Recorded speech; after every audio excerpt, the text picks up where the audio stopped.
రాజకీయంగా కాంగ్రెస్ పార్టీలో అంతర్గత ప్రజాస్వామ్యం ఎక్కువ అంటారు. సో మీరు కాన్ఫిడెంట్గా ఈసారి మీరు ప్రమాణ స్వీకారానికి ఎంతమందిని పిలుస్తారో లిస్ట్ రాసుకోండి అన్నారు. కానీ ముఖ్యమంత్రి రేవంత్ రెడ్డి గారే అవుతారని మీరు ఊహించగలిగారా? ఊహించడం ఏంటి, అవుతాడని చెప్తే నా దగ్గర ఊహలు. ఎందుకంటే అక్కడ చాలా మంది ఉన్నారు సీఎం క్యాండిడేట్లు. నేను చెప్తా అవి కూడా. ఇప్పుడు నువ్వు అంటున్నావు ఈ ఊహలు, ఊహాగానాలు, ఇమాజినేషన్ క్లౌడ్స్ నా దగ్గర ఉండవు. అవుతుందా? అవుతుంది. కాదా? కాదు. నువ్వు నన్ను తిట్టు, కొట్టు, చంపు, నరుకు, దానికి నేనేం చేస్తా? జరుగుతుంది. ఇప్పుడు చాలా మంది ఉన్నారు. నేను ఇది కూడా అన్నా, యోగం అనేది ఎలా ఉంటుంది అంటే రేవంత్ రెడ్డిలా ఉంటుంది అన్నా. అదేంటంటే వేరే పార్టీ నుంచి ఇక్కడికి వచ్చి పిసిసి ప్రెసిడెంట్ అయ్యాడు. ఓటుకు నోటు కేసులో భయంకరమైన నిందను మోసాడు.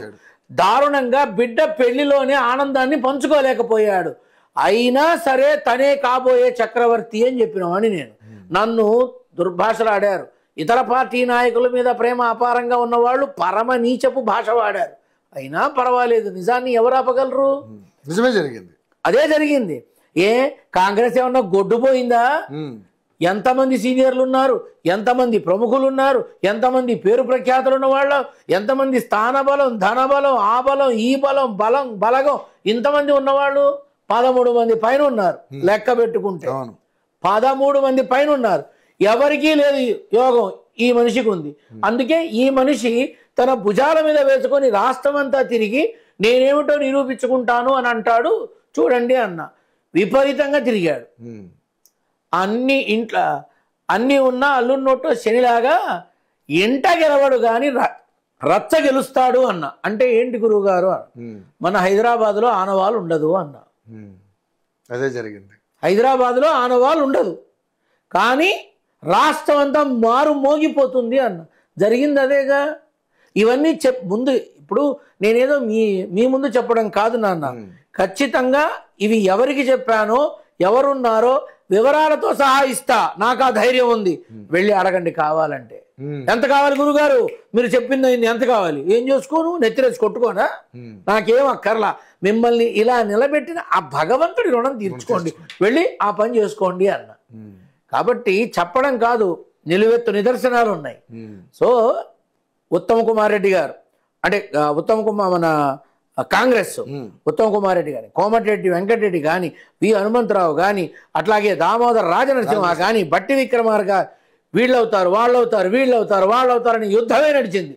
ఫలితం వచ్చాక ఎవరెన్ననుకున్నా అయ్యేది రేవంతే. అనవసరమైన హంగామాలు చేసుకోకండి, ఇదే జరుగుతుంది అన్న. అనౌన్స్ చేసిన తర్వాత ఏదో ముహూర్తం అంటే ఆ ముహూర్తం కాదు, ఈ ముహూర్తంలో అవుతుంది, ముహూర్తం ముందుకు వస్తుంది అన్న. వచ్చిందిగా. తెలీదా మీకు? నేను చెప్పాలా? కాబట్టి ఏంటంటే యోగం అలా తీసుకెళ్తుంది, అంత బ్రహ్మాండంగా తీసుకెళ్తుంది. సరే, ఆ యోగాన్ని దక్కించుకున్నాడు. ఇప్పుడు ఆ యోగాన్ని దక్కించుకున్నాడు, బాగానే ఉంది.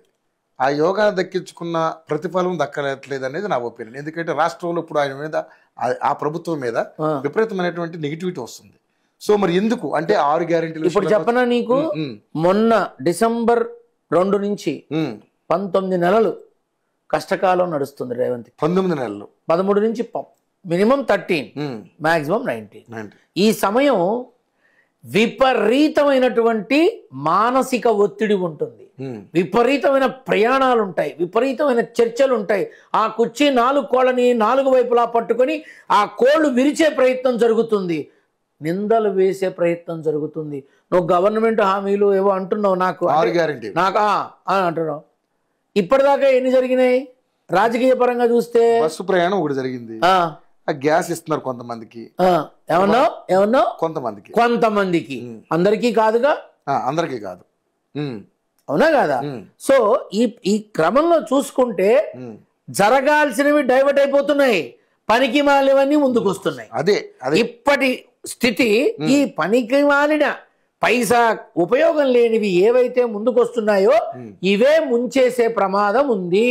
ఇలాంటివి ఇంకా ముందుకు వస్తాయి, ఇంకా వస్తాయి. ఇందాక నువ్వు అన్నావు ప్రజాస్వామ్య విధానము ఏదో అన్నావు నాన్న. ప్రత్యేకంగా చెప్తున్నా, ప్రైవేటు పాలనలాగా కనిపిస్తుంది. ఆయన ప్రజా పరిపాలనకు బదులు ఆయన పరిపాలిస్తున్నాడు, ఆయనకు తగ్గట్టుగా చేస్తున్నాడు, ఆయన అనుకున్నదే చేస్తున్నాడు. ఇలా అయితే మేము ఉండం పార్టీలో అని మాట్లాడేవాళ్ళు బయటకు వస్తారు. మాట్లాడేవాళ్ళు బయటకు వస్తారు, ఖచ్చితంగా వస్తారు. మీరు ఎందుకు శ్రీరామనవమి తర్వాత జగమెరిగిన సత్యమేగా. ఈ 13 నుంచి 19 నెలలు తను ఎంత జాగ్రత్తగా ఉంటూ, ఎంత జాగ్రత్తగా కలుపుకుని వెళుతూ, ఎంత జాగ్రత్తగా తన మీద మచ్చరాకుండా చూసుకుంటూ ఉంటే నెక్స్ట్ ఎలక్షన్స్కి 1 month ముందు వరకు కూడా తానే ఉంటాడు. నెక్స్ట్ ఎలక్షన్స్కి 1 month ముందు వరకు. కానీ అతి కీలకం, ఒక సన్నటి దారం మీద ఏనుగు నడవగలదా? కష్టం. అలాంటి నడక మొదలైంది మొన్న డిసెంబర్ నుంచి. నువ్వన్న హామీ పథకాలు ఏవైతే ఉన్నాయో ఆ చర్చలు జరుగుతున్నాయా? వేరే జరుగుతున్నాయా? ఇంకా వస్తాయి, ఇంకో 2-3 వస్తాయి. క్రైమ్ రేట్ పెరిగింది, వాట్ ఈజ్ యువర్ ఆన్సర్ అంటారు రేపు. దీనికి ఆయనకి ఏంటి సంబంధం? క్రైమ్ రేట్ పెరిగింది, దీనికి ఆయనకి ఏంటి సంబంధం? నువ్వు సీఎంవి వరద ఆన్సర్బుల్ అంటారు. సంబంధం లేనివన్నీ వస్తాయి, సంబంధం లేనివన్నీ కాళ్ళకి చుట్టుకుంటాయి, అనవసరమైన రచ్చ జరుగుతుంది. ఇంకా డి అంటే విధానం ఆ పార్టీలోనే మొదలవుతుంది, ఖచ్చితంగా మొదలవుతుంది. అంటే ఇప్పుడు 19 నెలల వరకు ఇదే జరుగుద్దా? మినిమం 13 నెలలు నాన్న, 19 నెలలు వేసుకో. 2027 వరకు బాగా ఇట్లా ఉంటుంది అసలు.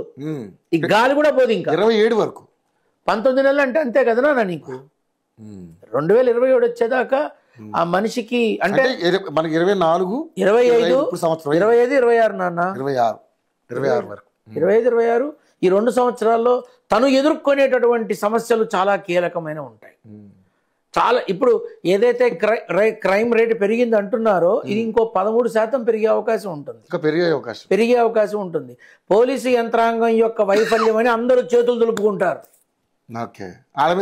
మొత్తం చేతులు, నేను ఓపెన్ చెప్తున్నా, చేతులు దులుపుకుంటారు అంతే. కానీ కర్మ వెంటాడుతోంది.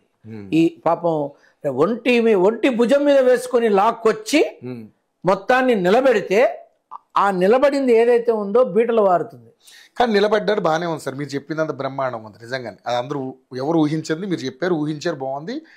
కానీ దాన్ని కాపాడుకునే ప్రయత్నంలో ఆయన విఫలమవుతారు. కాదు ఇక్కడ ఏకపక్ష నిర్ణయాలు తీసుకోడు. ఒక హైడ్రా కావచ్చు, మూసీ రివర్ కావచ్చు, 1,50,000 కోట్లతో, ఇలాంటి కొన్ని నిర్ణయాలు ఆయన్ని బాగా కుంగదీసే విధంగానే ప్రతి దాంట్లోనూ ఆయనకి బూమరాంగ్ అంటే ఆయన చేసిన ఆయనకి రిటర్న్ తగిలే స్థితికి వచ్చేసింది. ఇప్పుడు అర్థమైందా 13 నెలల కష్టకాలం ఎందుకుందో?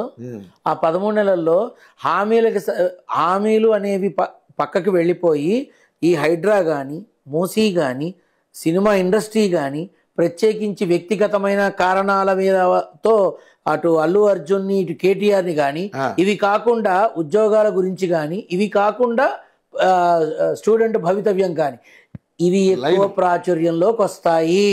ఇవే మాట్లాడతారు. ఈ సంగతి నేను ఇంతకు ముందే చెప్పా, ఇవాళ కాదు కొత్తగా. నువ్వు అడిగావు కాబట్టి వివరంగా చెప్పా అన్ని. ఈ ఎక్కువ చర్చలు జరుగుతాయి. రానున్న సంవత్సరంలో జరగాల్సిన ఎగ్జామ్స్ ఆగిపోతాయి. ప్రభుత్వపరమైనటువంటి ఏవైతే పరీక్షలు ఉంటాయో మళ్ళీ వాటికి అడ్డుపుల్ల పడుతుంది.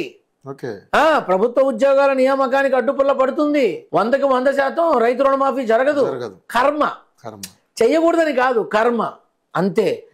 కర్మ వెంటాడడం మొదలు పెడితే కాలకూట విషసర్పమన్నా ఆగుతుందేమో, పాకి అలుపొచ్చి కర్మ ఆగదు. 13 నెలల సమయం అయితే దారుణ. ఇప్పుడు ఆల్రెడీ మొదలైంది కదా. ఎవరన్నా ఇప్పుడు హైడ్రాని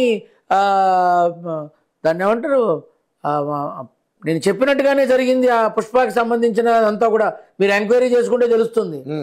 అక్కడ జరిగిన బలి గురించి ఇంతగా జరుగుతోంది. హైడ్రా విషయాల్లో బిల్డింగులు కూలిపోతే సూసైడ్ చేసుకున్న వాళ్ళ గురించి ఎవరు పట్టించుకుంటున్నారు?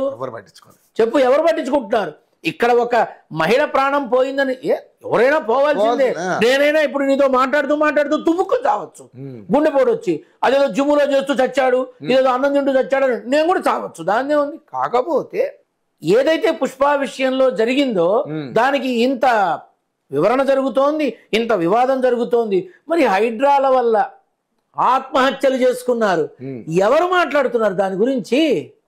మాట్లాడుతున్నారు ఎవరన్నా? వెళ్ళి మరి సినిమా వాడని చెప్పి సినిమా వాళ్ళంతా కోట్లు ఇచ్చారు. మరి వాళ్ళకేమి ఇచ్చారు? వాళ్ళ మనుషులు కాదా? ఉన్నది కూల్చారు. వాళ్ళ ప్రాణాలు కాదా?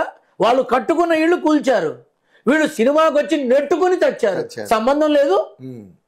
కాబట్టి ఈ రకమైన సమస్యలు తన కాళ్ళకి చుట్టుకొని ఎంత ఎదుగుదామన్నా కిందకి లాగుతూనే ఉంటాయి. ఇదే రేపు జరగబోయేది. సో దీన్నే కర్మ అంటారు.